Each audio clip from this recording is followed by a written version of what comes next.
Rep. Greg Gianforte falsely told the police that Guardian reporter Ben Jacobs initiated physical contact with him the night before Montana's election, according to The Guardian. Why it matters. Gianforte's campaign spokesman Shane Scanlon had blamed Jacobs for the incident, in which Gianforte body slammed him and broke his glasses. And while Gianforte later wrote in a letter to Jacobs that "you did not initiate any physical contact with me, and I had no right to assault you," the police incident report shows that he blamed Jacobs for trying to make a story. Gianforte eventually pleaded guilty to a misdemeanor assault charge.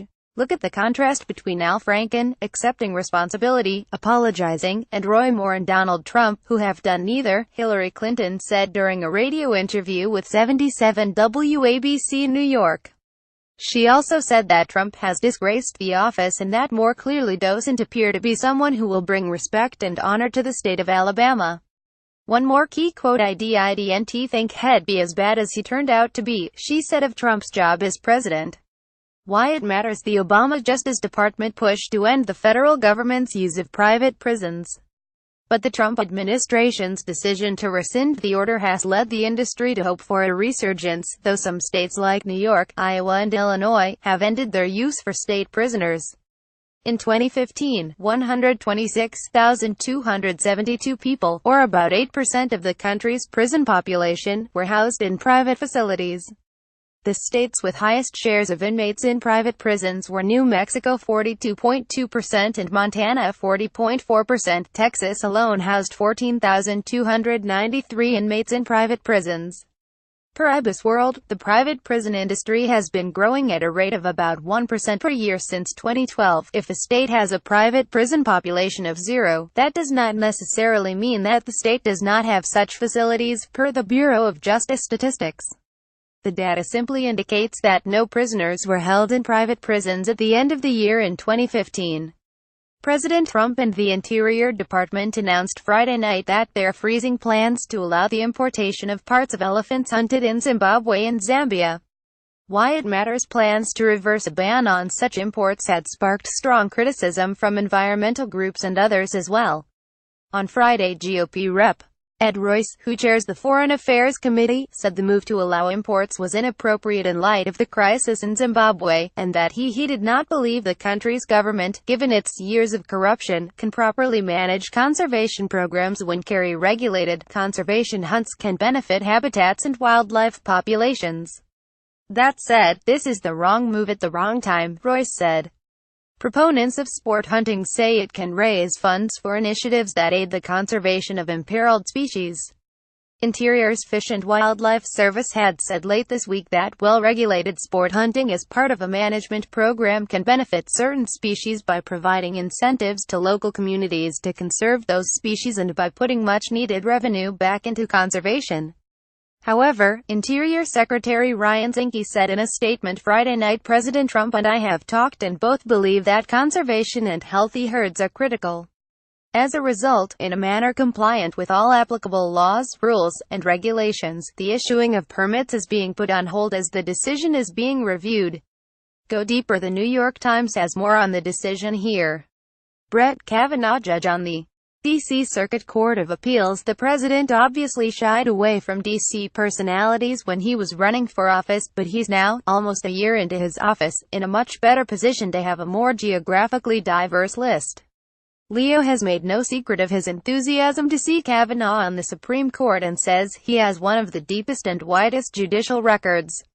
Britt Grant and Patrick Wyrick, state Supreme Court justices. The president likes the whole state Supreme Court justice angle, because they're people who have to make final decisions, and like a CEO, when you have to make a final decision, you own it. So that requires you to have a degree of strength. Leo added that these two state Supreme Court justices, in their prior careers as state solicitor generals, had been very important architects of efforts to challenge overreach in Washington during the Obama administration, on behalf of the states.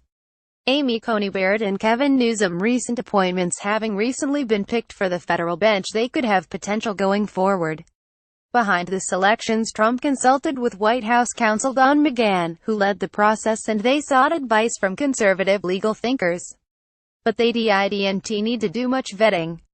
The five they selected are well known in the conservative legal community. Famed investor Peter Thiel, who publicly supported Donald Trump during his candidacy and as president, is no longer affiliated with startup accelerator program Y Combinator, as BuzzFeed first reported and a blog post update confirms. Be smart. Thiel isn't the only one departing the program. Y Combinator has shuttered its entire part-time partner program in which Thiel participated, according to BuzzFeed. So it's not quite the symbolic move many wanted YC to make last year. The organization has been experimenting with various ways to involve alumni entrepreneurs who want to advise new startups, such as having visiting partners for a 6-month run. And as a venture capitalist with close ties to the startup community and friendships with some of YC's executives, it's hard to believe that Thiel won't continue to meet with and invest in the accelerator program's startups. What they did, per the NYT, the reporters went to roughly 150 airstrike sites in northern Iraq to interview witnesses and local officials, photograph bomb fragments, search local records and news sources, and map out the destruction through satellite imagery. They visited the American Air Base in Qatar where the coalition is based and interviewed coalition officials and advisors. They provided coalition analysts with coordinates and date ranges of 103 airstrikes to examine and compare their responses. What they found, per the NYT, the coalition claims one civilian is killed in every 157 airstrikes, but their on-the-ground analysis shows one civilian is killed in every 5 airstrikes. They added the coalition is doing a poor job of investigating claims or even to keep proper records to make investigation possible. While some of the civilian deaths we documented were a result of proximity to a legitimate ISIS target, many others appear to be the result simply of flawed or outdated intelligence that conflated civilians with combatants, according to Khan and Gopal. More from Sanders. Is it the WH position that Trump's accusers are lying? The president has denied those allegations. Does Trump believe the women who accused Roy Moore? The president certainly finds the allegations extremely troubling, and he feels it's up to Alabama to make a determination. Chairman of the Council of Economic Advisers, Kevin Hassett, joined Sanders to discuss the latest on tax reform. Trickle-down economics. There's nothing about that's controversial. Difficulty of passing tax reform in the Senate. I'm hopeful that people can work it out, and that everybody, even Democrats, will end up wanting to vote for it. Temporary tax cuts. Hassett said he hopes future Congresses won't let them expire. Why it matters. Republicans really can't afford to give up on the tax bill, after suffering an embarrassing defeat on their health care effort. But when something is as central to their agenda as the tax rewrite, they're going to have serious headaches if they can't win more support with the public.